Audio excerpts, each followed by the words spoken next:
मेरे YouTube पे restaurant पर आपका स्वागत है। नमस्कार, मैं हूं नरेश कुमार। सबसे पहले उन दर्शकों का धन्यवाद जिन्होंने पेज को सब्सक्राइब किया है, पेज के वीडियोस को शेयर कर रहे हैं, लाइक कर रहे हैं, कमेंट बॉक्स में हमें अपनी राय भी लगातार भेज रहे हैं।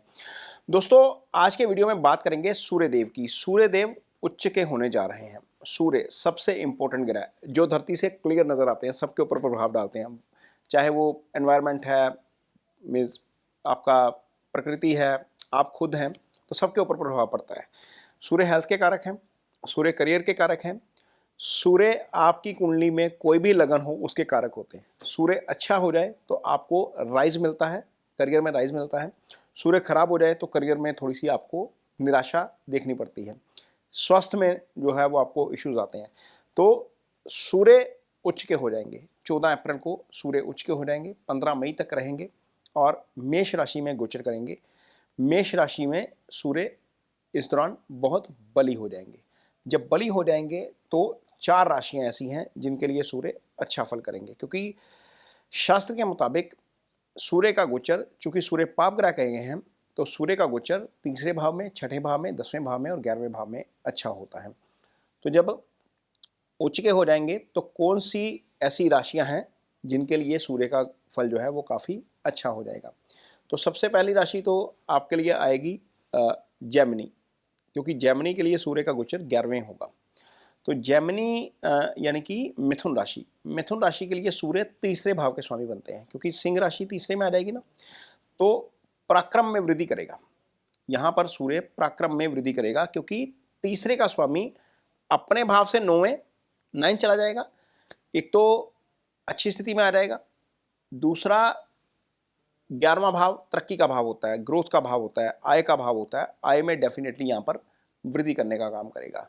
तो यहाँ पर जेमिनी यानी कि मिथुन राशि के जातकों के लिए तीसरे भाव के अच्छे फल मिलेंगे। भाई के साथ तालमेल बेटर हो सकता है, पराक्रम बढ़ सकता है, आय में वृद्धि हो सकती है, तरक्की हो सकती है। ये 4 चीज़ें आपको जेमिनी वालों को मिल सकती हैं देखने के। लेकिन एक चीज़ का ध्यान रखना पड़ेगा, सूर्य की सीधी दृष्टि आपके पंचम भाव के ऊपर है। तो पंचम बुद्धि विवेक का भाव होता है, इजी गेंस का भाव होता है।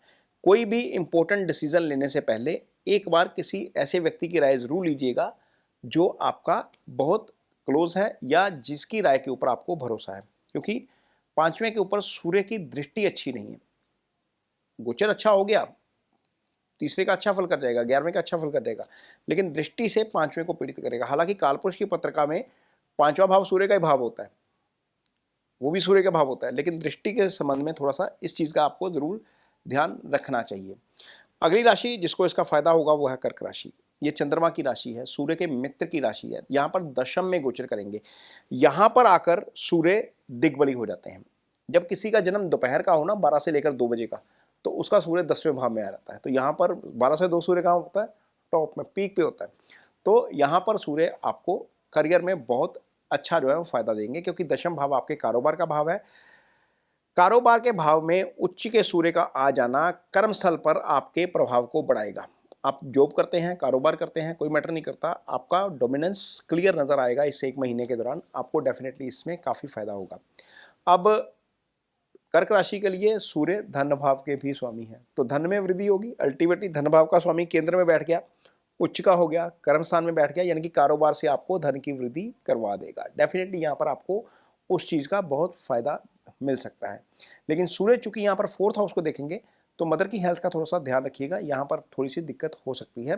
ये कर्क राशि के जातकों के लिए रहेगा सूर्य का फल जो आपके लिए दशम में गोचर करेंगे। तो ये एक तरीके से आपके लिए काफ़ी अच्छा हो जाएगा। अब अगली राशि जिसको इसका फायदा होने जा रहा है वो है आपकी वृश्चिक राशि। यह मंगल की राशि है। मंगल की राशि के लिए, मंगल चूंकि सूर्य के मित्र हैं, तो मंगल की राशि के लिए सूर्य कहाँ जाएंगे? छठे भाव में। छठा क्या है? रोग का भाव, ऋण का भाव, शत्रु का भाव। सूर्य किसके कारक है? हेल्थ के कारक। तो जिनके ऊपर कर्ज की स्थिति है वहां पर राहत मिलती हुई नजर आ सकती है। जिनको कोई फिजिकल इशू है वहां पर राहत मिलती हुई नजर आ सकती है। जिनके ऊपर कोई आरोप प्रत्यारोप लगा हुआ है वहां पर राहत मिलती हुई नजर आ सकती है। लेकिन थोड़ा सा विदेश से संबंधित जिनके काम है उनको थोड़ा सा परेशानी हो सकती है, क्योंकि 12वां भाव जिसको देखेंगे वो चीज़ थोड़ा सा आपको डिस्टर्ब कर सकता है। तो ये रहेगा इसके लिए वृश्चिक राशि के जातकों के लिए। वृश्चिक राशि के लिए जो सिंह राशि आती है, जो सूर्य की अपनी राशि है, वो 10वें भाव में आती है। अगेन कारोबार वाले भाव का स्वामी अपने भाव से 9th आ गया, वृद्धि करेगा, यहाँ पर कारोबार में वृद्धि कर जाएगा।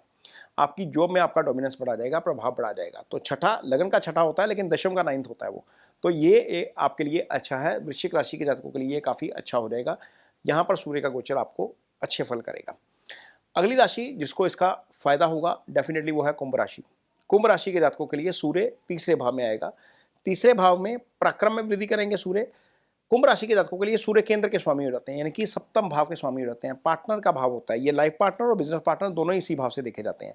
तो यहाँ पर आपको पार्टनर से फायदा हो सकता है, पार्टनर का फायदा हो सकता है, और जिनकी शादी नहीं हुई है उनको शादी की खुशखबरी भी आ सकती है, शादी होने की खुशखबरी आ सकती है, या मीन्स कोई रिश्ता वगैरह तय हो सकता है। और यहाँ पर चूंकि सूर्य पराक्रम भाव में रहेंगे तो पराक्रम में वृद्धि करेंगे, आपकी जो है वो थोड़ा सा कॉन्फिडेंस बढ़ा हुआ नजर आएगा। लेकिन यदि आप धार्मिक यात्रा का प्लान कर रहे हैं तो थोड़े से डॉक्यूमेंट वगैरह अपने जरूर ठीक रखिएगा, क्योंकि नवे भाव के ऊपर सूर्य की दृष्टि है। यहाँ पर हो सकता है कि कुछ ना कुछ आपको रास्ते में अड़चन आ जाए। तो डॉक्यूमेंट और गाड़ी चेक करके जाइएगा यदि धार्मिक यात्रा में जाएंगे इस अवधि के दौरान, क्योंकि काफ़ी सारी धार्मिक यात्राएं अब शुरू हो जाएंगी। 4 धाम चल रहा होगा जिस समय ये गोचर होगा, तो थोड़ा सा इस चीज़ का जरूर ध्यान रखना पड़ेगा। अदरवाइज आपके लिए ये गोचर काफ़ी अच्छा है कुंभ राशि के जातकों के लिए। तो ये 4 राशियां हैं जिनके लिए ये सूर्य का गोचर काफ़ी अच्छा रहेगा। अदरवाइज सूर्य का गोचर 8वें 12वें में अच्छा नहीं होता, यानी कि जो टॉरस है यानी कि वृषभ राशि है इसके लिए 12 आ जाएगा, ये अच्छा नहीं है। और आपके लिए जो कन्या राशि है उसके लिए अष्टम आ जाएगा, ये खास तौर पर अच्छा नहीं है।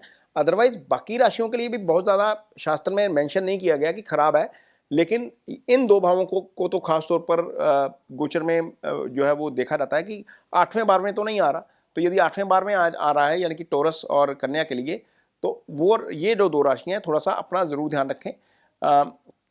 कन्या के लिए जैसे अष्टम में आएगा तो थोड़ा सा गाड़ी जरूर धीमे से चलाइए, क्योंकि ये अष्टम एक्सीडेंट का भाव होता है, दुर्घटना का भाव होता है।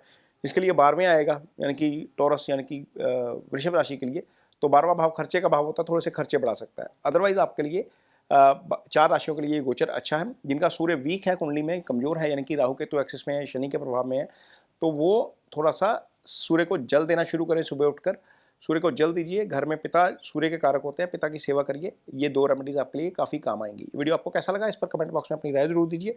यदि वीडियो अच्छा लगे तो उसे शेयर जरूर करिए, पेज को सब्सक्राइब जरूर करिए। इसके साथ ही मुझे दीजिए इजाजत। नमस्कार।